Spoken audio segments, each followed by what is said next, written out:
ধুরন্ধর সিনেমার বেশিরভাগই গান গেয়েছেন জাসমিন বাসিন। সম্প্রতি তিনি মহাকালেশ্বর টেম্পলে দর্শন করতে গিয়ে আবেগে কেঁদে ফেলেন।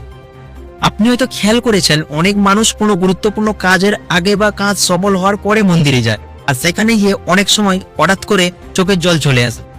এর পিছনে একটা সায়েন্টিফিক কারণ আছে। যখন আমরা কোনো ধর্মীয় বা পবিত্র জায়গায় প্রবেশ করি, তখন সেই জায়গায় পরিবেশ ও শক্তি খুবই ইতিবাচক ও শান্তিপূর্ণ লাগে।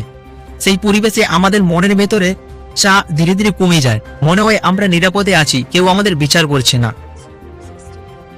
এই সময় আমাদের মস্তিষ্কে ডোপামিন এবং সেরোটোনিনের মতো ফিল গুড বের হয়, আর তখন আমরা মনে মনে বলি, ভগবান, সবকিছু তোমার উপরে ছেড়ে দিলাম। এক ধরনের আত্মসমর্পণের অনুভূতি তৈরি হয়। দুনিয়ার সামনে আমরা সবসময় শক্ত থাকার চেষ্টা করি, কিন্তু ঈশ্বরের সামনে আমরা আমাদের আসল অনুভূতিটাই প্রকাশ করি। সেই গভীর আবেগ থেকে শরীরের ভিতরে প্রতিক্রিয়া চোখের জলের মাধ্যমে বেরিয়ে আসে। আপনার সঙ্গে কি কখনো এমন হয়েছে?